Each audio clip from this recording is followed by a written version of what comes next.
नमस्कार साथियों, आज डेट है 4 जनवरी 2022। डेली करंट अफेयर में आपका स्वागत है। आज हम देखेंगे जो महत्वपूर्ण घटनाएं घटित हुई हैं आज की, उनके बारे में। तो पहला सवाल आपका है, प्रतिवर्ष ब्रेल दिवस कब मनाया जाता है? प्रतिवर्ष ब्रेल दिवस कब मनाया जाता है? पहले हम जानते हैं ब्रेल कौन थे। ब्रेल नाम के एक वैज्ञानिक थे, लुई ब्रेल उनका नाम पूरा था। लुई ब्रेल ये फ्रांस के वैज्ञानिक थे। इन्होंने एक ऐसी पद्धति का खोज किया था जिसे ब्रेल लिपि कहते हैं।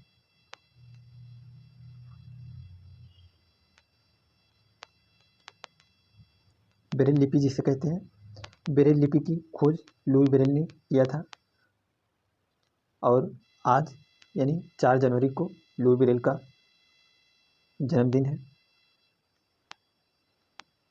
तो उन्हीं के जन्मदिन के अवसर पर पूरी दुनिया में विश्व ब्रेल दिवस मनाया जाता है। तो इसके अनुसार आपका जो विकल्प है सी नंबर, यह सही हो जाएगा। और बात करें ब्रेल लिपि के बारे में, ब्रेल लिपि की खोज इन्होंने 1824 में किया था।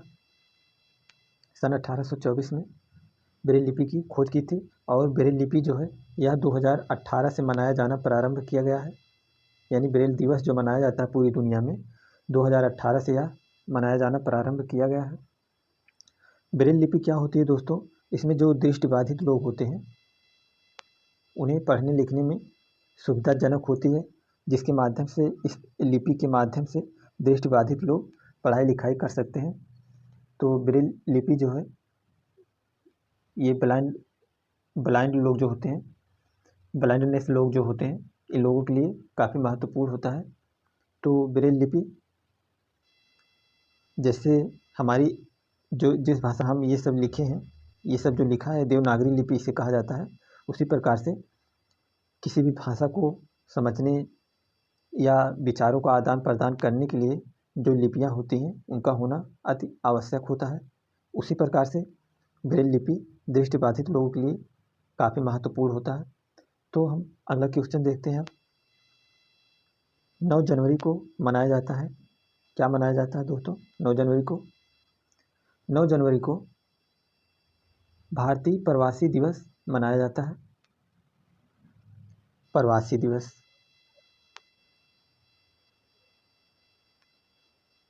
9 जनवरी को हर साल प्रवासी दिवस मनाया जाता है और यह इसलिए मनाया जाता है क्योंकि इसी दिन यानी 9 जनवरी 1915 के दिन महात्मा गांधी साउथ अफ्रीका से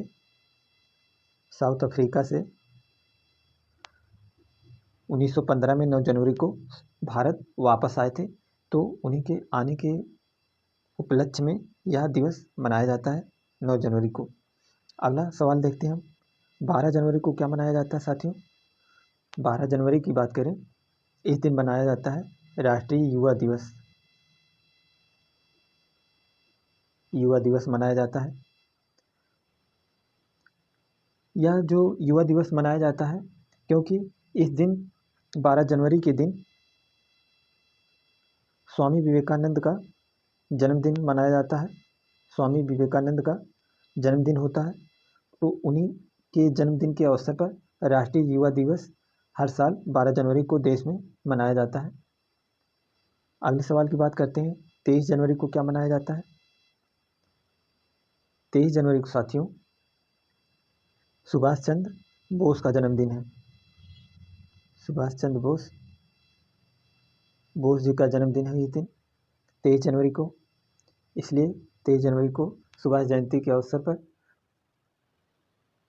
23 जनवरी को मनाया जाता है। सुभाष चंद्र बोस ने एक बुक लिखी थी, उसका बुक का क्या नाम है? India struggle. और एक बात और पीछे यहाँ छूट गया, 12 जनवरी को जो स्वामी विवेकानंद की एक पुस्तक थी, पत्रिका थी, स्वामी जी की एक पत्रिका थी, उसका क्या नाम है साथियों? उसका नाम है प्रबुद्ध भारत। प्रबुद्ध भारत स्वामी विवेकानंद की पत्रिका थी, और सुभाष चंद्र बोस की जो पत्रिका थी उसका नाम, उस पुस्तक का क्या नाम था, इंडिया स्ट्रगल। और हम देखते हैं 24 जनवरी को क्या मनाया जाता है। 24 जनवरी को साथियों राष्ट्रीय बालिका दिवस मनाया जाता है, बालिका दिवस।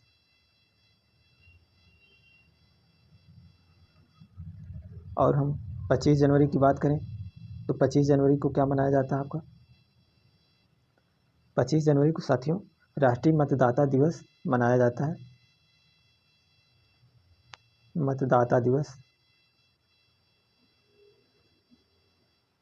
इस दिन देश में मतदाता दिवस के रूप में 25 जनवरी को मनाया जाता है, क्योंकि आज यानी 25 जनवरी के दिन ही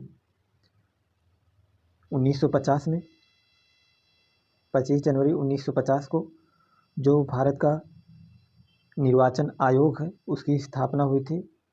निर्वाचन आयोग बोले तो इलेक्शन कमीशन,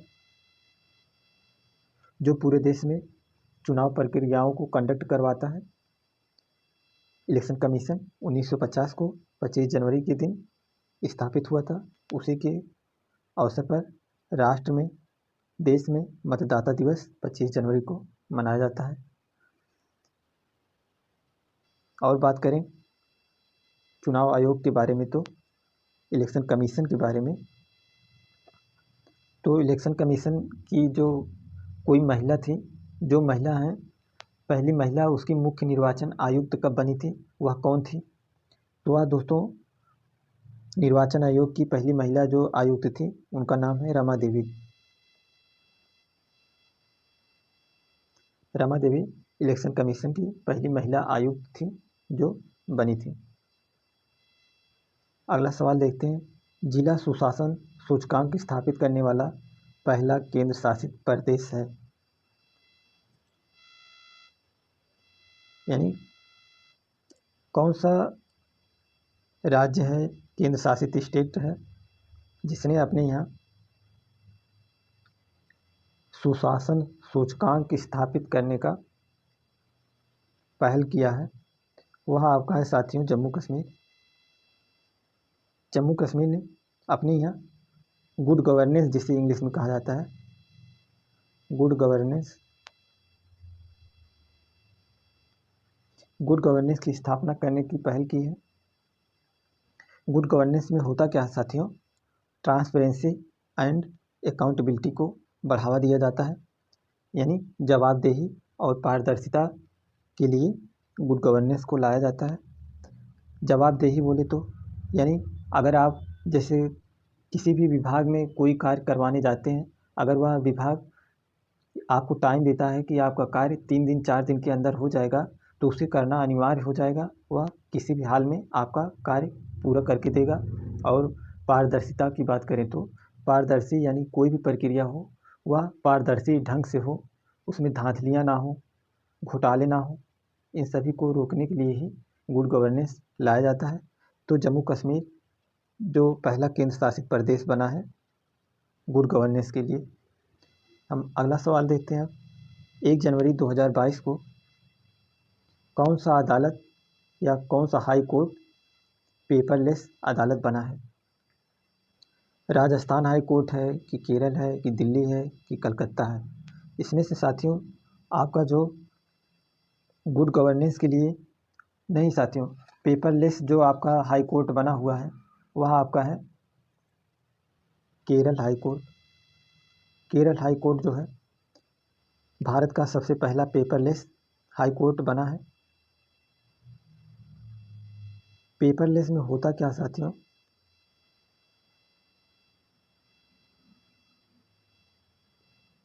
पेपरलेस में होता क्या है, यानी जितनी कोर्ट की कार्यवाहियाँ होंगी कोई पेपर पर कुछ नहीं लिखा पढ़ा जाएगा, हर चीज़ डिजिटल रूप से होगा, मोबाइल लैपटॉप इत्यादि माध्यम से हर प्रक्रियाएं डिजिटल रूप से कर दी जाएंगी। सब कुछ अब वहाँ पर डिजिटल रूप से संपन्न होगा, पेपर का कोई कार्य नहीं होगा। इस प्रकार से यह जो केरल हाई कोर्ट है देश में पहला पेपरलेस अदालत बन गया है। और हम कुछ इधर उधर की बातें कर लेते हैं कि भारत में, इंडिया में वर्तमान समय में, इंडिया में करंट में कितने हाई कोर्ट हैं, हाई कोर्टों की संख्या कितनी है भारत में। तो इस समय भारत में पूरे 25 हाई कोर्ट हैं, जिसमें से अगर पूछा जाए कि हाल फिलहाल में नवनिर्मित हाई कोर्ट कौन है, यानी जल्द में जो सबसे लास्ट में बना हुआ हाई कोर्ट कौन सा है, वह आपका हो जाएगा अमरावती हाई कोर्ट, जो सबसे नवीनतम हाई कोर्ट है वह अमरावती है। और कुछ बातें इधर उधर की कर लें तो भारत की पहली महिला न्यायाधीश कौन है। क्या आपको पता है कि भारत की पहली महिला मुख्य न्यायाधीश कौन है। हम बात करते हैं पहली महिला न्यायाधीश और भारत की पहली महिला मुख्य न्यायाधीश, इन दोनों के बारे में देखते हैं। तो साथियों, पहली महिला न्यायाधीश जो है वह अन्ना चंडी है, और भारत की पहली महिला मुख्य न्यायाधीश जो है लीला सेठ है।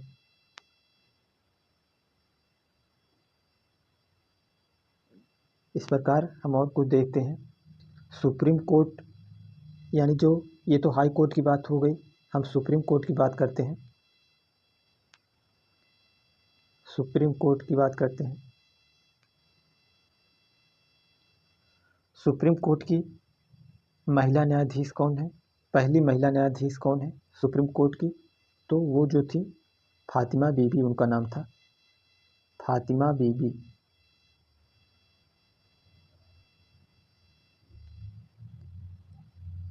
इस प्रकार अब हम अगला सवाल देखते हैं।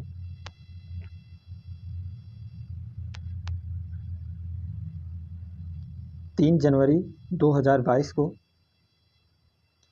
कल्पना Chawla centre for research in space science and technology की स्थापना कहाँ की गई, यानी KCCRSSI,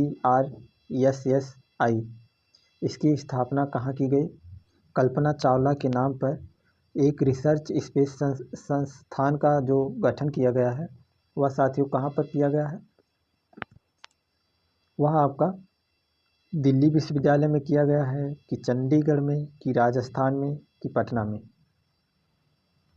तो वह आपका जो किया गया है चंडीगढ़ में, चंडीगढ़ विश्वविद्यालय में इसका गठन यानी स्थापना किया गया है, जिसका हाल ही में राजनाथ ने, रक्षा मंत्री राजनाथ सिंह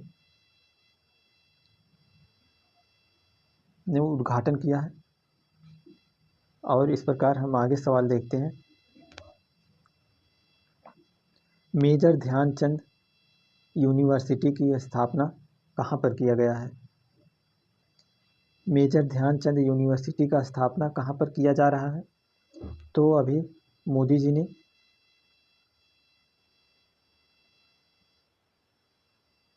नए साल के अवसर पर मेरठ में किया है, जिसका शिलान्यास कर दिया है। मेरठ यूपी में है। तो मेजर ध्यानचंद कौन थे, जिन्हें हॉकी का जादूगर कहा जाता था, मेजर ध्यानचंद। और हम अगला देखते हैं सवाल। नेशनल स्पोर्ट यूनिवर्सिटी का स्थापना कहाँ पर किया गया है। साथियों, इसका स्थापना मणिपुर में किया गया है। और हम देखें तो सिंध यूनिवर्सिटी का स्थापना कहाँ पर किया गया है, तो इसकी स्थापना जो किया गया है साथियों लद्दाख में किया गया है।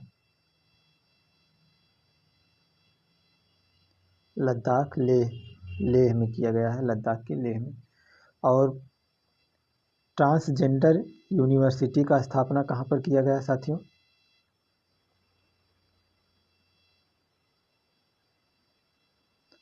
ट्रांसजेंडर यूनिवर्सिटी की स्थापना जो है यह भी आपका यूपी में ही किया गया है, यूपी के कुशीनगर जिले में। कुशीनगर में ट्रांसजेंडर यूनिवर्सिटी का स्थापना किया गया है। और रेल विश्वविद्यालय का स्थापना कहाँ पर किया गया है, यह है बड़ोदरा में किया गया है। बड़ोदरा जो आपका गुजरात में है, यहाँ पर रेल विश्वविद्यालय का स्थापना किया गया है। इस प्रकार साथियों हमने